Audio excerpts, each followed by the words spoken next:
Bismillahirrahmanirrahim. Assalamualaikum warahmatullahi wabarakatuh. Alhamdulillahi rabbil alamin. Wassalatu wassalamu ala ashrafil anbiya'i wal mursalin Sayyidina wa maulana Muhammadin wa ala alihi wa ashabihi ajma'in. Subhanaka la ilma lana illa ma 'allamtana innaka antal alimul hakim.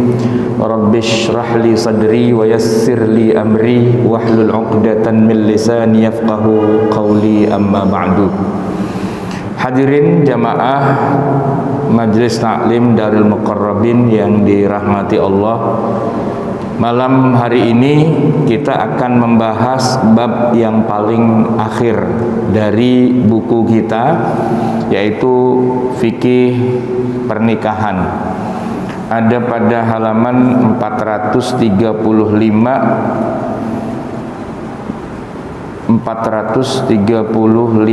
bab 7, judulnya li'an.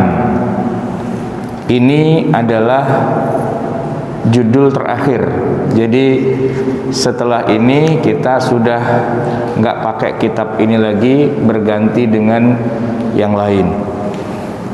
Baik, kita akan baca bab 7 tentang li'an ini, tapi akan saya awali sebagai sebuah muqaddimah. Li'an itu adalah ketika seorang suami mendapati istrinya berzina dan dia ingin menyelesaikannya, dalam arti memutuskan atau mengakhiri hubungan sebagai suami dan istri. Padahal sebagaimana kita tahu, dalam agama Islam menuduh orang berzina itu ancamannya sangat berat kalau tidak mampu menghadirkan 4 orang saksi. Bisa jadi tuduhan itu berbalik kepada yang menuduh dan ada ancamannya, yaitu dicambuk sebanyak 80 kali. Walladzina yarmunal muhsanat walam ya'tu bi arba'ati syuhada. Mereka yang menuduh orang baik-baik berzina tapi tidak bisa menghadirkan 4 orang saksi, maka hukumannya adalah tsamanina jaldah, dicambuk 80 kali kalau tidak bisa menghadirkan 4 orang saksi. Nah, yang jadi masalah kasusnya adalah suami mendapati istrinya berzina, dan tidak mungkin bagi suami itu untuk mendatangkan 4 orang saksi. Tapi dia lihat dengan mata kepalanya sendiri perzinahan itu. Nah, dengan demikian sebagai seorang suami dia melakukan sumpah.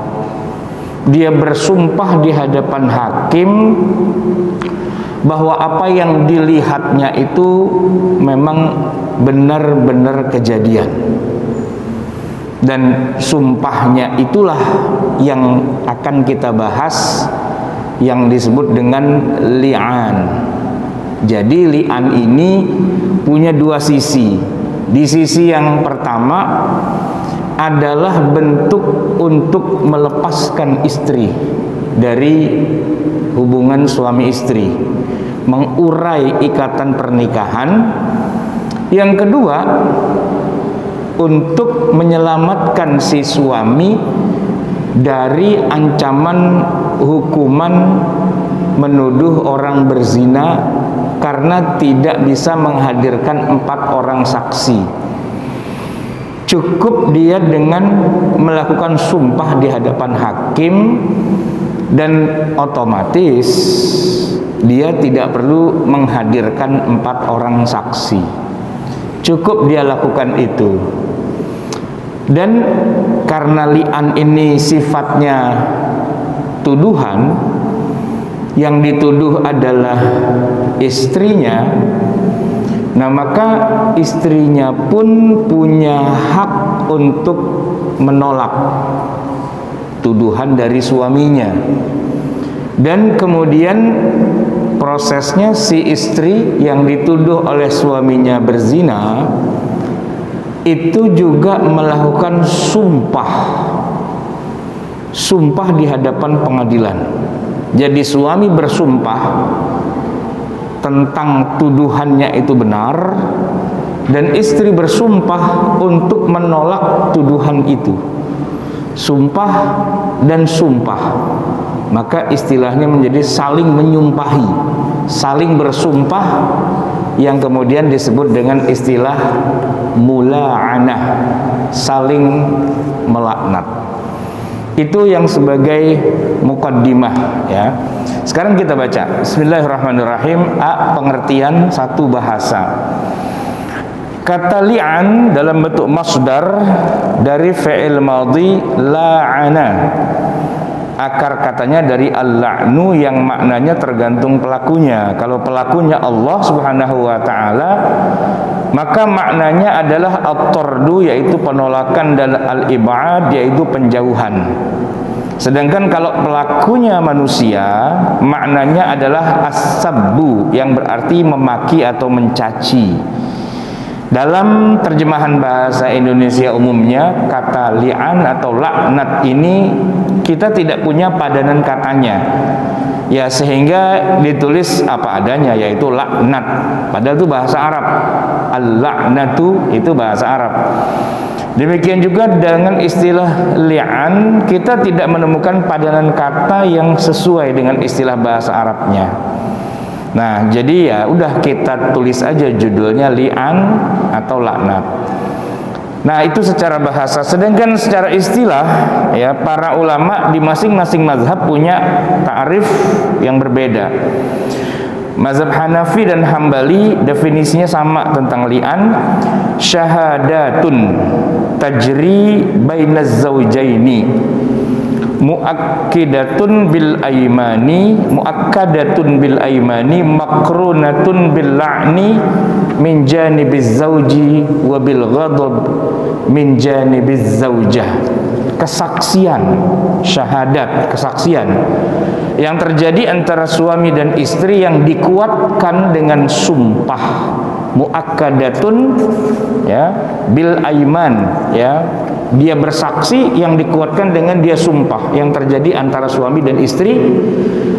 Wabil ghadabi, ya, disertai dengan laknat atau ghadab atau marah, min janibiz zaujah, dari pihak istri, dan dari laknat dari pihak suami, dan dengan kemarahan dari pihak istri. Itu dalam ta'rif versi mazhab Hanafi dan Hambali. Agak sedikit berbeda dengan ta'rifnya mazhab Maliki. Hilfu zaujin muslimin mukallafin ala zina zaujatihi. Sumpah yang dilakukan oleh seorang suami yang muslim yang mukallaf atas perbuatan zina istrinya, au ala nafi hamliha minhu. Bukan cuma sumpah atas zina istrinya, tapi juga untuk menolak bayi yang ada di perut istrinya atau anaknya. Ya, jadi sumpahnya bukan sumpah sekedar menuduh zina, tapi bisa juga sumpah ala nafi hamliha minhu. Bersumpah bahwa istri saya hamil bukan karena saya, karena orang lain. Wa hilfuha ala takdzibihi arba'an, dan sumpah seorang suami ala takdzibihi arba'an, ya, pengingkaran, di mana suaminya bersumpah 4 kali bahwa istrinya telah berdusta. Wa min kullin minha bisighatin ushhidullaha bihukmi hakimin. yang di dalam tiap sigatnya dia awali dengan kata usyhidullah, aku bersaksi kepada Allah, bihukmi hakimin, dengan hukum hakim. Nah, dari definisi mazhab Maliki ya kita bisa rinci yang dimaksud dengan li'an itu adalah status suaminya harus muslim, akil dan baligh. Kemudian yang dituduh bisa berupa zina yang dilakukan istrinya, dan bisa juga tuduhan zina secara tidak langsung, yaitu berupa penolakan atas bayi yang dikandung istrinya. Ada penekanan penggunaan lafaz sumpah sebanyak 4 kali dengan sigat tertentu. Jadi ini agak sedikit lebih luas dari yang pertama tadi. Kemudian kalau dalam mazhab Syafi'i, li'an itu adalah kalimatun ma'lumatun ju'ilat hujjatan lil muttarri ila qadhfi man lattaha firasyahu wa alhaqal 'arabihi au ila nafyi waladin. Kalimat, kata-kata ma'lumah yang sudah maklum, ju'ilat hujjatan yang dijadikan sebagai hujjah atau argumentasi, lil muttarri ila qadhafi, untuk menekankan tuduhan yang orang yang menodai ranjang istrinya dengan disertai ancaman atasnya atau atas penolakan dari anaknya yang sah. Nah, definisi dari mazhab Syafi'i ini tidak menentukan pilihan kata atau kalimat yang digunakan, namun membuat dua kemungkinan tuduhan, yaitu zina yang dilakukan oleh istrinya atau penolakan atas sahnya anak yang kandung istrinya dari benihnya. Itu ta'rifnya. Sekarang apa hukumnya? Bagian B, mengenai praktek li'an, jumhur ulama sepakat adanya li'an adalah wajib karena tuduhan suami terhadap istrinya. Dan pendapat ini memang sesuai dengan hukum yang ada di dalam ayat Al-Quran, surat An-Nur ayat 6. Walladzina yarmuna azwajahum, dan mereka suami-suami yang menuduh istri-istrinya berzina, walam yakun lahum syuhada, dan mereka tidak punya saksi, illa anfusahum, kecuali diri mereka sendiri. Jadi nuduh bininya tapi nggak bisa mendatangkan saksi, cuman dirinya saja. Fasyahadatu ahadihim, maka persaksian orang itu adalah arba'u syahadatin billah innahu laminas shadiqin. 4 kali dia bersumpah atas nama Allah bahwa sesungguhnya yang dia tuduhkan pada istrinya itu benar. Nah, di dalam ayat di atas disebutkan bahwa tuduhan suami terhadap istrinya tidak akan pernah berlaku kecuali dengan mendatangkan kesaksian, maka Allah mewajibkan adanya li'an karena adanya Tuhan tersebut. Yang membedakan adalah pandangan beberapa mazhab dalam menentukan seberapa penting praktek li'an itu sendiri. Kalau dalam mazhab Maliki, li'an itu wajib karena ada 3 faktor. Pertama, jika suami mengakui istrinya berzina serta melihatnya dengan mata kepala sendiri. Yang kedua, jika suami tidak mengakui hamil istrinya itu isinya adalah anaknya. Atau ketiga, menuduh istrinya berzina tanpa adanya pengakuan suami atau bukti-bukti yang menguatkan tuduhannya. Itu dalam mazhab Maliki. Sedangkan dalam mazhab Syafi'i, kalangan ulama mazhab Syafi'i memandang kewajiban li'an atas tuduhan suami terhadap istrinya itu sangat diperlukan, mengingat tuduhan akan datang dengan berbagai motif. Tidak sedikit yang melakukan tuduhan tapi tidak terbukti kebenarannya, bahkan sering menyesatkan. Maka li'an ada sebagai unsur yang membatasi tuduhan-tuduhan yang tidak dibenarkan. Jangan asal tuduh istrinya berzina, berani nggak bersumpah 4 kali ditambah 1 kali yang kelima. Nah, kalau dia berani berarti siap, karena sumpahnya adalah bahwa seandainya nanti dia berdusta, maka dia akan mendapatkan laknat dan mendapatkan murka dari Allah Subhanahu wa taala. Wal khamisatu anna la'natallahi alaihi in kana minal kadzibin. Yang kelima sumpahnya adalah bahwa dia siap mendapatkan laknat dari Allah atas dirinya kalau memang dia berdusta atas tuduhannya itu. Nah, jamaah sekalian, li'an ini bisa terjadi asalkan rukun-rukunnya terpenuhi ya. Jadi bagian C halaman 438 itu di atas rukun li'an. Mazhab Al-Hanafiyah menyebutkan rukun li'an adalah kesaksian suami ya, suami istri atas tuduhan suami terhadap istrinya. Suami mengulang kesaksian ya dengan 4 kali.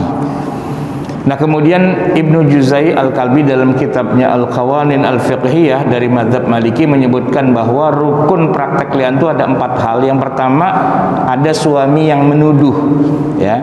Suami yang menuduh itu dia adalah orang yang punya istri dan dia tuduh istrinya berzina, disebut dia dengan mula'in. Dalam hal ini suami menuduh istrinya telah melakukan zina dengan laki-laki lain. Nah, bila yang menuduh orang lain ya, bukan suaminya, maka orang itu kan harus menghadirkan 4 saksi agar tuduhannya bisa diterima.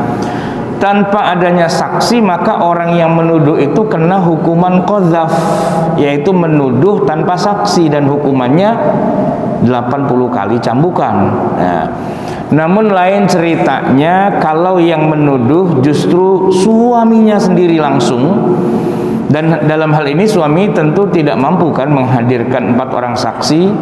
Maka ya kalau dia mampu hadirkan 4 orang saksi tidak perlu li'an ya. Tapi biasanya suami mendapati atau mencurigai atau menuduh istrinya berzina, mana bisa dia mendatangkan 4 saksi. Nah, biar dia tidak terkena hukuman qadzaf 80 cambukan, berani enggak dia untuk melakukan li'an? Sumpah 4 kali bahwa dia benar atas tuduhan kepada istrinya.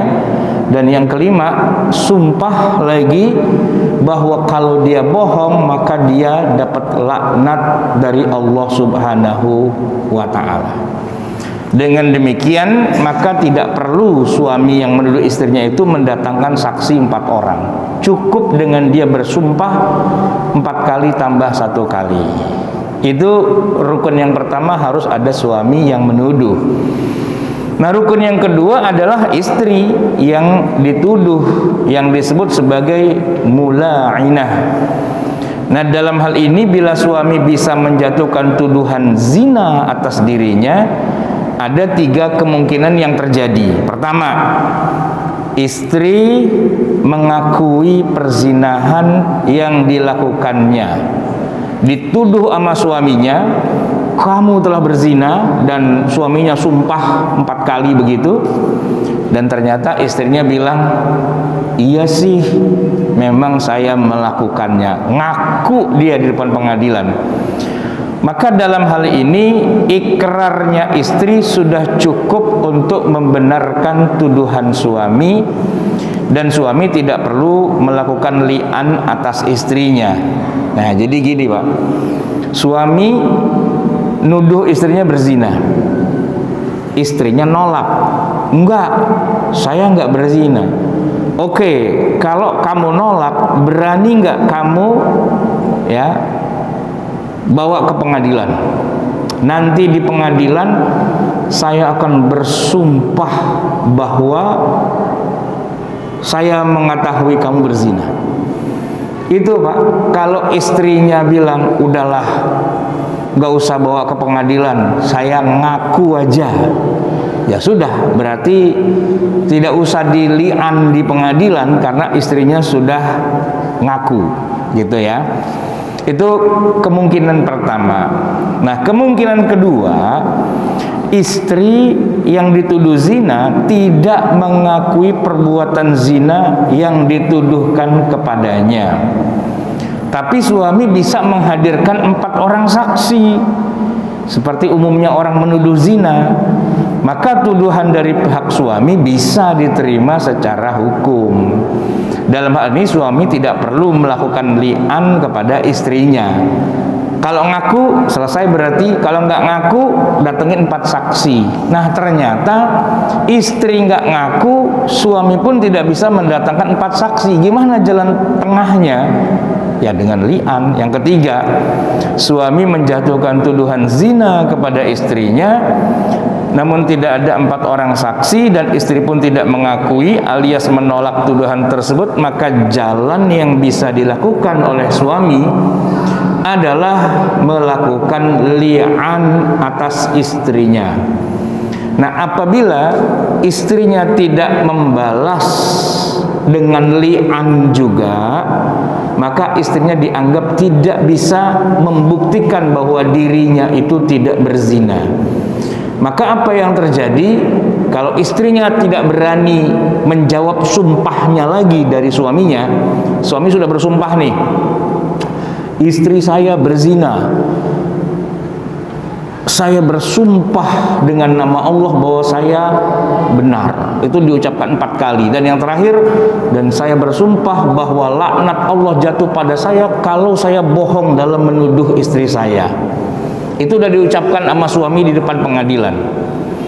Biar si istri ini terlepas dari hukuman rajam, maka istrinya harus membalas dengan sumpah yang sama. Dia bersumpah bahwa suaminya bohong 4 kali, dan yang terakhir dia bersumpah seandainya dia yang berzina, dia yang bohong, laknat Allah jatuh pada dirinya, pada istri itu. Nah, kalau dijawab selesai sudah masalah. Dalam arti tidak perlu ada yang dirajam, istrinya selamat. Nah, tapi kalau suaminya menjatuhkan tuduhan di pengadilan dengan sudah mengucapkan sumpah 4 kali itu, giliran istrinya disuruh bela diri, ayo kamu juga bilang sumpah juga 4 kali, tapi istrinya nggak berani, berarti dia secara tidak langsung mengakui telah berzina. Ya, kalau emang mengaku nggak berzina, berani nggak sumpah gitu di depan pengadilan? Nggak berani sumpah, oh berarti emang bener. Maka istri yang berzina itu dijatuhi hukuman rajam, dilempari batu sampai mati. Itu hukuman rajam seperti itu. Nah, untuk bisa lolos dari hukum rajam, satu-satunya cara buat istri adalah membalas li'annya suami. Maka li'an itu hanya terjadi apabila masing-masing suami istri saling menuduh zina atau menolak tuduhan zina dengan ucapan saling melaknat. Makanya dikatakan sebagai mula'anah gitu. Nah, bisa saja si istri bohong walaupun dia pakai sumpah-sumpah segala, padahal dia berzina. Tapi kalau dia sumpah 4 kali mengatakan bahwa dia tidak berzina dan suaminya bohong, diterima di pengadilan, aman dia dari hukuman rajam. Tidak bisa dirajam. Kenapa? Karena dia membalas li'an kepada suaminya gitu. Tapi kalau dia nggak berani sumpah, berarti dia dirajam. Begitu juga sebaliknya, suaminya bisa saja menduduh istrinya berzina walaupun sebenarnya dia nggak yakin juga. Tapi mungkin karena dia kesel, dia tuduh aja istri berzina dan disuruh sumpah, dia sumpah. Padahal dia juga nggak tahu juga apakah istrinya beneran zina atau tidak. Tapi dia terikat dengan sumpahnya karena sumpah yang kelima siap mendapatkan laknat dari Allah kalau dia bohong. Maka sumpah dan laknat begini, Pak, ini nggak main-main. Nggak ada suami yang berani mengucapkan li'an kalau nggak dia lihat dengan mata kepala sendiri istrinya berzina. Dan si istri nggak akan berani menjawab li'an dengan sumpah juga kalau memang dia benar-benar berzina. Kecuali kalau emang dia nggak berzina dan kemudian cuma dituduh sama suaminya dan dia menjawab li'an suaminya, dia aman. Nah, mana yang benar dari suami atau dari istri itu urusan Allah. Tapi kalau suami sudah menjatuhkan li'an dan istrinya juga menjawab, maka selesai sudah, tidak perlu ada yang dirajam terkait dengan zinanya, gitu ya. Oke, yang ketiga, ini kan ngomongin rukun ya. Rukun pertama adalah suami yang menuduh, rukun kedua istri yang dituduh. Nah, rukun ketiga sebab terjadinya tuduhan, ya. Penyebabnya adalah tuduhan zina yang ditujukan suami kepada istrinya. Namun dalam hal ini suami tidak mampu menghadirkan 4 orang saksi. Oleh karena itu jalan satu-satunya adalah dengan membuat persaksian atas nama Allah bahwa istrinya berzina. Kemudian yang keempat adalah lafaznya, sighatnya. Ya, bagaimana sighat orang yang sumpah ya menuduh istrinya berzina, yang suaminya mengatakan begini, aku bersaksi dengan nama Allah bahwa istriku telah berzina dan aku menyatakan persaksian ini dengan sebenar-benarnya. Nah, lafaz seperti ini diulang 4 kali. Kemudian diteruskan dengan lafaz yang kelima, laknat Allah akan jatuh kepadaku bila persaksian ini aku berdusta. Itu seperti yang ada di dalam ayatnya, walladzina yarmuna azwajahum wa lam yakul lahum syuhada'u illa anfusahum fashahadatu ahadihim arba'u syahadatin billah innahu laminas sadiqin. Wal khamisah, nah yang kelima, anna la'natallahi alaihi in kana minal kadhibin. Itu surat An-Nur ayat 6 dan ayat 7. Jadi sumpah di hadapan hakim di pengadilan 4 kali ditambah 1 kali laknat kepada dirinya kalau dia bohong. Itu lafaz dari suami. Sedangkan lafaz dari istri sebagai jawabnya, ya istrinya mengatakan begini, aku bersaksi atas nama Allah bahwa suamiku telah berdusta dengan tuduhannya. Dia bohong, dia cuma nuduh-nuduh doang. Itu diucapkan 4 kali. Dan lafaz yang kelimanya adalah, dan laknat Allah akan menimpaku bila ternyata tuduhan suami saya ini benar di hadapan hadirin. Nah, dasarnya ayat surat An-Nur ayat 89 terusannya, wa yadra'u an ahl adzab an tashhada arba'a syahadatin billah innahu laminal kadzibin wal khamisata anna ghadaballahi 'alaiha in kana minas shadiqin. Istri itu dihindarkan dari hukuman oleh sumpah 4 kali atas nama Allah. Sungguhnya suami itu benar-benar termasuk orang yang dusta. Dan sumpah yang kelima, bahwa laknat Allah atasnya jika suaminya itu termasuk orang yang benar. Nah, itulah jamaah sekalian yang dirahmati Allah, berbalas sumpah. Kemudian kita akan teruskan bagian berikutnya. Kalau tadi adalah rukun, ya. Sekarang kita bicara syarat, ya. Syarat dari li'an. Jamaah yang dirahmati Allah, praktek li'an itu tidak main-main. Karena salah satu rukunnya adalah dengan mengucapkan kesaksian yang mencertakan lafzul jalalah, nama Allah. Sehingga ada syarat dan ketentuan yang harus dipenuhi, baik bagi suami atau istrinya yang akan melaksanakan li'an. Nah, praktek li'an ini akan berlaku jika ya yang terlibat di dalamnya suaminya itu adalah mukallaf, muslim, akil, baligh, merdeka, bukan hamba sahaya, dan punya kemampuan bicara yang jelas dan lancar. Kemudian yang kedua syaratnya adalah pernikahan mereka ya diawali dengan pernikahan yang sah, bukan pernikahan yang bermasalah. Sah nikahnya sebelumnya. Kemudian yang ketiga, status istri adalah orang yang terhormat. Istri adalah sosok yang sangat menjaga diri dari perbuatan zina. Maka berlaku sebaliknya, jika istri adalah wanita yang kurang bisa menjaga diri, diperlukan li'an untuk meyakinkan tuduhan atas dirinya. Nah, yang keempat, karena memang juga tidak ada saksi. Kalau ada saksi nggak perlu li'an, saksinya aja yang berbicara, 4 orang. Nah, tapi karena tidak ada saksi maka dilakukan li'an.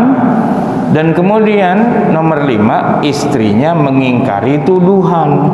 Ya, biar terjadi li'an saling melaknat, ya istrinya harus menolak tuduhan itu, bukan diam saja atau ketakutan tidak berani jawab, tapi harus dijawab dengan sama-sama melaknat juga. Nah, yang nomor 6 ini yang paling penting. Ini semua hanya bisa sah dilakukan kalau di depan qadhi, di depan hakim di sebuah pengadilan. Dalam hal ini kedatangan hakim menjadi salah satu syarat sah diberlakukannya li'an. Jadi di depan hakim. Jadi bukan istilahnya di depan umum, di depan publik atau di media, bukan, tapi di depan hakim, karena bagian dari proses pelaksanaan hukum syariah. Jadi harus ada hakimnya. Nah, kemudian ini yang termasuk bagian terakhir ya. Kalau li'an sudah terjadi ya, suami sudah mengucapkan sumpah bahwa istrinya berzina, dan istrinya pun juga sudah bersumpah bahwa suaminya bohong, berarti sudah berjaban nih. Lalu apa konsekuensi yang terjadi setelah itu? Yang pertama, bebasnya kedua belah pihak dari hukuman ya. Baik suami ataupun istri, keduanya sama-sama bebas dari hukuman. Suami yang dalam hal ini menuduh istrinya berzina tapi tidak punya saksi, kan seharusnya dihukum qadzaf, yaitu berupa pukulan sebanyak 80 kali kalau nggak bisa mendatangkan saksi. Maka biar dia tidak terkena qadzaf karena nggak bisa mendatangkan 4 saksi, maka dia melakukan li'an. Itu berarti dia sudah nggak perlu dihukum cambuk 80 kali walaupun tidak datang dengan 4 saksi. Nah, sedangkan istri yang dituduh berzina lewat li'an dari suami, itu kalau dia nggak ngejawab li'annya, berarti dia dihukum rajam kalau tidak menolak tuduhan. Dan penolakan itu berupa lafaz li'an dari pihak istri. Nah, kalau suami sudah bersumpah, maka dia bebas dari hukum qadzaf, menuduh orang berzina. Lalu ketika istri bersumpah juga, dia terlepas dari hukum rajam. Itu konsekuensi yang pertama dari li'an. Tapi ada konsekuensi yang kedua. Ini yang agak berat ya, yaitu suami istri menjadi mahram mu'abbad. Mahram mu'abbad. Apa itu? Begini, kita mengenal dalam ilmu fikih ada istilah wanita yang haram dinikahi untuk selama-lamanya karena hubungan nasab. Misalnya ibu kita sendiri itu kan nggak boleh kita nikahi, anak perempuan kita sendiri kan nggak boleh dinikahi, saudari perempuan kita kan nggak boleh dinikahi, bibi kita, saudari perempuan dari ayah atau dari ibu itu kan nggak boleh juga untuk dinikahi. haram menikahinya itu sifatnya mu'abbad, selama-lamanya tidak akan pernah bisa terjadi pernikahan. Nah, biasanya haram mu'abbad itu karena memang masih saudara, masih sedarah gitu ya. Nah, sedangkan ada juga proses orang bisa jadi haram mu'abbad menikahi seorang perempuan gara-gara pernikahan. Contohnya, kalau saya menikahi seorang wanita, maka ibu dari wanita itu alias mertua saya itu jadi mahram mu'abbad selama-lamanya. Walaupun saya sudah tidak beristrikan dia, entah meninggal entah cerai, tapi mertua itu selama-lamanya mertua, dalam arti saya tidak boleh nikah sama mantan mertua saya. Itu mahram mu'abbad. Begitu juga kalau saya menikah dengan istri saya, kebetulan dia adalah wanita yang sebelumnya sudah menikah dan punya anak perempuan, anak tiri. Kalau saya nikahi ibunya, maka anak perempuannya itu mahram mu'abbad buat saya. Tidak boleh setelah istri saya wafat lalu anaknya yang perempuan itu saya nikahi, itu tidak boleh. Mahram mu'abbad, begitu kan? Karena adanya pernikahan. Nah, kali ini kita bicara tentang wanita yang haram untuk dinikahi, bukan karena darah, bukan karena pernikahan, tapi karena terjadi mula'anah antara suami dan istri. Ini lebih dari sekedar talak 3. Kalau suami mentalak 3, bainunah kubro, memang dia tidak bisa nikah lagi, tapi masih ada celah, yaitu istrinya menikah dulu dengan laki-laki lain, dan nanti kalau diceraikan habis masa iddah bisa balik lagi kepada suaminya yang pertama. Tidak mu'abbad. Tapi kalau terjadi kasus li'an, suami menuduh istrinya berzina dan dia sumpah 4 kali, dan suaminya itu menuduh itu, lalu dijawab oleh istrinya, ditolak dengan sumpah 4 kali, memang dua-duanya aman, tidak kena hukum qadzaf suaminya, tidak terkena hukum rajam istrinya, tapi hubungan mereka berdua itu korbannya. Bahwa setelah itu mereka tidak boleh menikah selama-lamanya, itu seperti anak dengan ibunya, mantan suami dan mantan istri itu, ya.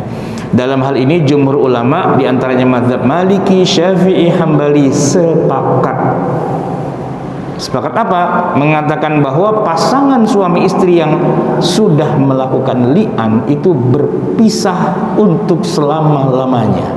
Haram terjadi pernikahan ulang di antara mereka. Ini konsekuensi hukum yang amat dahsyat.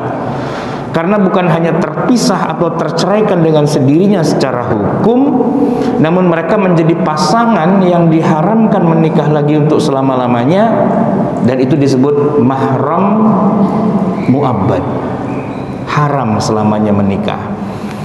Nah, dengan kata lain, status pasangan yang saling melakukan li'an itu bukan hanya talak atau cerai, tapi haram menikah selama-lamanya. Bahkan lebih parah dari talak 3. Sebab dalam kasus talak 3, ya itu kan masih kemungkinan bisa kembali, ya. Dasarnya apa? Sabda Rasulullah, al-mutala'inani idza tafarraqa la yajtami'ani abadan. Sepasang suami istri yang saling li'an, saling melaknat, apabila mereka sudah terpisah, maka tidak akan pernah bersatu kembali selamanya, tidak bisa menikah ulang. Itu menurut jumhurul ulama, ya, madhab Maliki, Syafi'i, Hambali. Tapi memang ada pengecualian. Dalam hal ini madhab Hanafi, ya, dalam pandangan mereka pasangan itu tidak secara otomatis bercerai, namun mereka diharamkan untuk melakukan hubungan suami istri, jima secara li'an. Ini pandangan mazhab Hanafi. Cuma kalau jumhur ulama mengatakan ya sudah, berarti mereka selesai, untuk selamanya. Menyesal di kemudian hari nggak ada gunanya. Oke. Nah, konsekuensi yang ketiga, perceraian, ya. Konsekuensi dari pasangan yang melakukan li'an adalah perceraian yang terjadi secara otomatis. Demikian pendapat jumhur ulama. Dasarnya adalah fatwa dari Umar bin Khattab radhiyallahu an, al-mutala'inani idza tala'ana yufarraqu bainahuma wa la yajtabi'ani abadan. Nah, sedangkan dalam pandangan mazhab Hanafi, perceraian di antara mereka tidak terjadi otomatis gitu ya. Jadi mereka memandang itu tidak otomatis cerai, kecuali kalau dibilang cerai. Baik, jamaah yang dirahmati Allah, yang terakhir ya, yang disunnahkan dalam li'an. Bila proses li'an dilakukan, ada dua sunnah yang dianjurkan oleh para ulama. Pertama, nasihat dari qadhi. Li'an itu kan sebuah proses hukum yang amat berat, karena menyangkut tuduhan zina dengan sumpah dan bawa-bawa nama Allah segala, bahkan disertai juga dengan ancaman laknat dari Allah. Nah, itu semua akan menjadi ancaman khususnya nanti di akhirat. Selain itu, konsekuensi hukum dari li'an juga bukan main-main, akan terjadi pengharaman abadi selama-lamanya. Nah, oleh karena itulah qadhi atau hakim yang memutuskan perkara li'an ini disunnahkan untuk sebelumnya mencegah proses li'an, serta menasihati suami dan istri akan ancaman-ancaman dunia dan akhirat itu. Jadi bukan disuruh-suruh, udah lu li'an aja, enggak. Justru kalau bisa jangan, hindari li'an itu, karena konsekuensinya berat. Nah, Rasulullah SAW pernah mengingatkan bahwa konsekuensi dan azan di dunia ini lebih ringan daripada azan di akhirat, ya. Li'an ini, azabud dunya ahwanu min azabil akhirah. Kemudian beliau membacakan Al-Quran, innalladzina yashtaruna bi ahdillahi wa imanihim thamanan qalila ulaika la khalaqa lahum fil akhirah wa la yukallimuhullah wa la yanzuru ilaihim yaumal qiyamati wa la yuzakkihim wa lahum adzabun azim. Itu yang pertama ya. Jadi sudah menjadi kesunahan para hakim, para qadhi untuk mencegah pasangan itu melakukan li'an. Rasulullah juga menasihati masing suami istri, Allahu ya'lamu anna ahadukuma kadzibun fahal minkuma ta'ib. Allah mengetahui pasti salah satu di antara kalian berdua itu bohong. Apa ada yang mau bertobat? Mendingan gak usah aja gitu ya. Nah, setidaknya nasihat itu sudah dilakukan oleh qadhi sebelum tindakan li'an dilakukan. Kalau pasangan itu tetap ngotot dan bersikeras ingin melakukan li'an juga, ya tentu terserah mereka. Yang penting sudah dikasih tahu konsekuensinya. Yang kedua, nah ini sunnahnya.